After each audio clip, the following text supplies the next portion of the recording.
जय श्री कृष्णा मैम। ये सब क्या है? मैम वो घर पे पूजा थी ना, इसलिए पापा ने तिलक लगाया है। तो पूजा पाठ तो घर पर था ना, ये तो स्कूल है, हटाओ इसे अभी। लेकिन मैम। क्या लेकिन वेकिन? ये स्कूल है, तुम्हारा घर नहीं है। यहाँ ऐसे आओगे और बच्चों पर क्या इफेक्ट पड़ेगा? स्कूल के कुछ रूल्स एंड रेगुलेशंस होते हैं, तुम्हें वही फॉलो करने होंगे। पता नहीं कहाँ कहाँ से आ जाते हैं। और तुम क्या कर रही थी एंट्री पर? चेक नहीं कर सकते हो कि बच्चे कैसे एंटर कर रहे हैं स्कूल में? आई एम सॉरी मैम, मैं इससे रोक नहीं जा रही थी, लेकिन क्या क्या एक्सक्यूजेस दोगी तुम? तुम्हें यहाँ सैलरी किस नाम की मिलती है? देखोगी ना कि बच्चे वेल ड्रेस्ड होकर स्कूल में आ रहे हैं कि नहीं आ रहे हैं, नीट एंड क्लीन है कि नहीं है। I am sorry ma'am, next time से ऐसा नहीं होगा। मैम मैंने सिर्फ तिलक ही तो लगाया है, इसमें गलत बात क्या है? और मेरे पापा कहते हैं तिलक लगाना अच्छी बात होती है। हाँ अच्छी बात होगी, लेकिन ये सब घर पर करो, स्कूल में नहीं। यहाँ के कुछ रूल्स और रेगुलेशन होते हैं, वही फॉलो करने होंगे। और तुम्हें गुड मॉर्निंग विश करना नहीं आता है क्या, कि कुछ भी बोल दोगी? मुझे गुड मॉर्निंग के अलावा और कुछ नहीं सुनना है, समझी तुम? मैम लेकिन घर पे तो हम सब जय श्री कृष्ण ही बोलते हैं।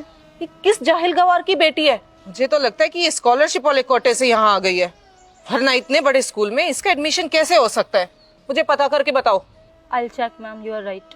ये ऐसे नमूने हमारे स्कूल में कैसे आ जाते हैं? एक काम करो, EWS और स्कॉलरशिप वाले जितने भी बच्चे हैं उनकी लिस्ट बनाओ, मुझे उन सब के नाम और पता चाहिए।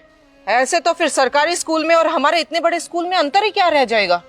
जब ऐसे ही बच्चे हमने एडमिट करने तो इन सबको स्कूल से निकालूंगी मैं।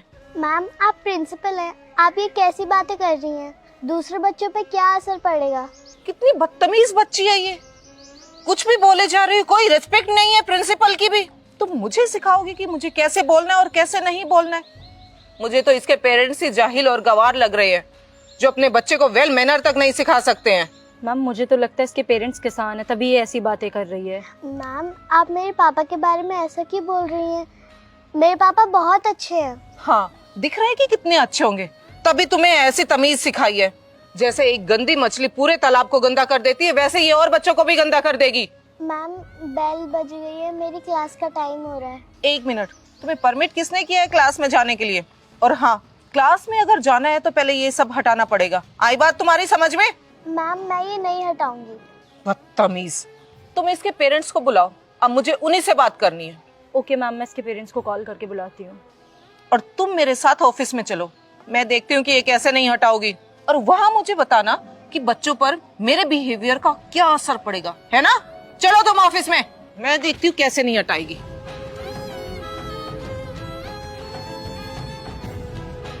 मैं जान सकता हूँ आपने मेरी बेटी को क्लासरूम में एंटर क्यों नहीं होने दिया? एक मिनट, मैंने आपको बैठने के लिए अलाउ किया, वहीं खड़े हो जाइए। जिसके पेरेंट्स ऐसे होंगे तो उनका बच्चा भी कैसा होगा। क्यों, क्या हुआ? क्या सिखाया आपने अपने बच्चे को? इन्हीं से पूछ लीजिए जरा। क्या हुआ बेटा, बताओ। वो पापा मैम तिलक हटाने के लिए कह रही हैं। जब मैंने उन्हें जय श्री कृष्ण बोला तो उन्होंने बोला कि ये सब चीजें स्कूल में नहीं बोल सकते। पापा ये गलत होता है क्या? नहीं बेटा, आपने कुछ गलत नहीं किया, आपने एकदम सही किया है। हाँ कुछ गलत नहीं है, पर ये आपका घर नहीं है, आपका खेत नहीं है कि जो भी मन करेगा वही करोगे। ये मेरा स्कूल है, यहाँ मेरी मर्जी चलेगी।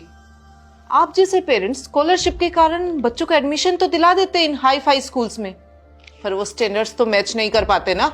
Excuse me ma'am. तुम चुप रहो, देख रही हो ना बात कर रही हूँ। मुझे पता है कि ऐसे पेरेंट्स को और ऐसे बच्चों को कैसे सीधा करना है। आप शायद यहाँ नई प्रिंसिपल आए हैं, आपको पता नहीं आप किससे क्या बात कर रहे हैं। मैं चाहे नई हूँ या पुरानी, पर तुम तो वही हो ना, लुंगी वाले किसान। मेरे स्कूल में अगर इस बच्चे को पढ़ाना है तो मेरी मर्जी के हिसाब से चलना पड़ेगा। अगर हम आपके हिसाब से ना चले तो अपनी बच्ची का TC लीजिए और जाइए यहाँ से, किसी सरकारी स्कूल में एडमिशन करा लीजिए।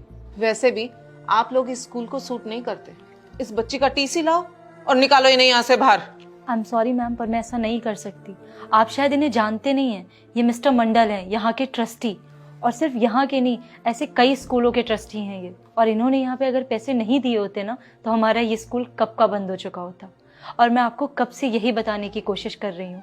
सर आई एम सॉरी, वो आपके पहनावे को देखकर मुझे मिसअंडरस्टैंडिंग हो गई थी।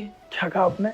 मेरे पहनावे को देख के आपको मिसअंडरस्टैंडिंग हो गई? आप एक प्रिंसिपल है, आपको बच्चों को सही शिक्षा देनी चाहिए, अच्छे संस्कार देने चाहिए, लेकिन आपने क्या किया?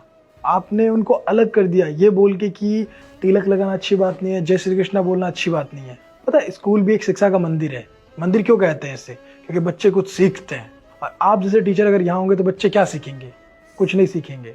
आप जैसे टीचर से मुझे ऐसी उम्मीद नहीं थी। मुझे लगा आप अच्छे हैं, तभी तो आपको यहाँ बुलाया गया था ताकि बच्चों को अच्छे संस्कार दे। लेकिन आपने क्या किया? आपने तो बच्चों को गलत शिक्षा दी। और आपने क्या कहा था कि मैं किसान हूँ। आप बता सकते हैं किसान होने में क्या प्रॉब्लम है? बताइए। आप खाना खाते हैं ना, खाना वो कहाँ से आता है? किसान उगाता है। आप भले पैसे वाले अमीर हो, लेकिन अन्न को आप खरीद सकते हैं, उगा नहीं सकते। उसके लिए मेहनत करनी पड़ती है और वो मेहनत किसान करता है। इसलिए आप किसी भी किसान के साथ डिसरिस्पेक्ट नहीं कर सकते। आपको उनकी इज्जत करनी चाहिए, ना कि उनको नीचा दिखाना चाहिए। अगर मेरी जगह आज कोई और होता तो शायद आपको आपकी गलती का एहसास नहीं होता। बच्चे पता नहीं कितनी मेहनत करते हैं स्कॉलरशिप के लिए और फिर उनको इस स्कूल में एडमिशन मिलता है। उनका सपना होता है कि किसी बड़ी स्कूल में पढ़ें, लेकिन आप उन बच्चों के साथ भेदभाव करते हैं। आपको लगता है कि जो अमीर बच्चे होंगे उनको ही ऐसी शिक्षा मिलनी चाहिए, सुविधा मिलनी चाहिए, इन बच्चों को कुछ नहीं। बताइए। लेकिन आज जब आपको पता चला कि मेरी बेटी है, तब आपको आपकी गलती का एहसास हो रहा है। आपको लग रहा है कि आपने गलत किया है। आपने बहुत गलत किया है। आपने मुझे अनपढ़ कहा, लेकिन सही मायने में आप अनपढ़ है। पता है क्यों?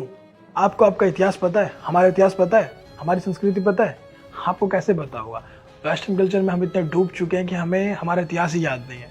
हम कौन थे, हम कहाँ से आए, हमें कुछ नहीं पता है। हमें बस आज की मॉडर्न चीज़ों के बारे में पता है। लेकिन अब से ऐसा नहीं होगा।